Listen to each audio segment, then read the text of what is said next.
زہ مقدر حضور حق سے سلام آیا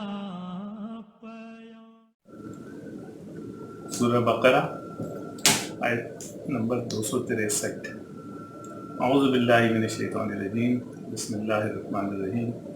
قول معروف و مغفرۃ خیر من صدقۃ یتبعها اذی۔ ایک میٹھا بول اور درگزر اس خیرات دینے سے بہتر ہے جس کے بعد اذیت دی جائے۔ سورہ بقرہ آیت نمبر 264۔ یا ایھا الذین آمنوا لا تبطلوا صدقاتکم بالمن والاذی۔ ایمان والو اپنے صدقات کو احسان جتلا کر اور ایذا پہنچا کر ضائع نہ کرو۔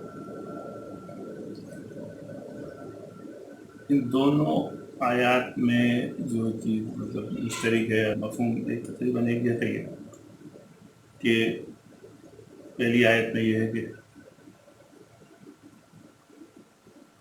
اچھے الفاظ سے معذرت کر لینا اس دینے سے بہتر ہے جس کے دینے کے بعد چار باتیں سنائی جائیں۔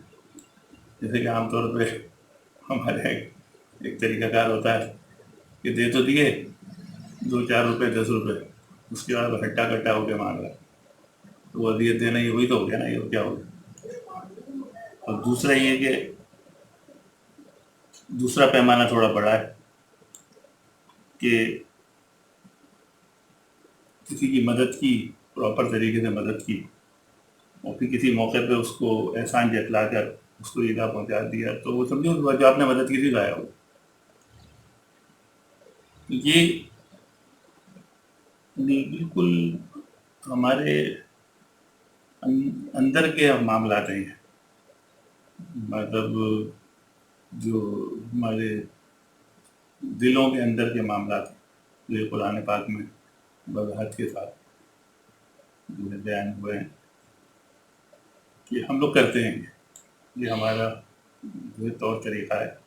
اور پھر وہی سوال کہ یقینی طور پہ کہ یہ لوگوں کو دینے کے مدد کرنے کے بعد ان کو جو ہے احسان جتلا کر جو ان کو اذیت پہنچانا، تو وہ اس کو شاید اس کی اہمیت سے واقف نہیں ہیں۔ اکثر لوگ جو ایسا کر رہے ہیں ان میں اکثر لوگ واقف نہیں ہیں، تو یہ واقفیت ہونا بہت ضروری ہے۔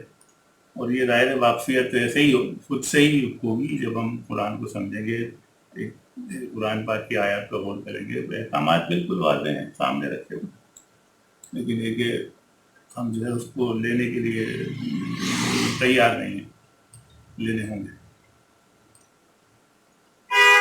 تو یہ ہمیں عام طور پہ یہ تو مشاہدہ ملتا ہی ہے، یعنی عام زندگی کی بات ہے، یہ تو بالکل عام زندگی کی بات ہے کہ جیسے کسی چلتے پھرتے مانگنے والے کے ساتھ بھی رویہ کچھ اس طرح کا ہو جاتا ہے، اور ویسے جو اس سے یہ دوسرا معاملہ ذرا اس سے بڑھ کر ہے کہ ایک روٹین کی لائف میں ایک فیملی میں کوئی شخص ہے یا کوئی جاننے والوں میں کوئی شخص ہے، اس کو کبھی مدد کی ضرورت ہوئی، اس کی مدد کی، کبھی اس سے کوئی غلطی ہوئی تو وہ اس مدد کو جو ہے احسان جتلا کر اس کو چار باتیں سنا دی، تو میں فلاں وقت پہ نے مدد کی تھی۔ تو یہ مطلب یہ اس کو ہمارے یہاں ایک عام رویہ جو ہے گردانا جاتا ہے، سمجھا جاتا ہے عام سی بات ہے۔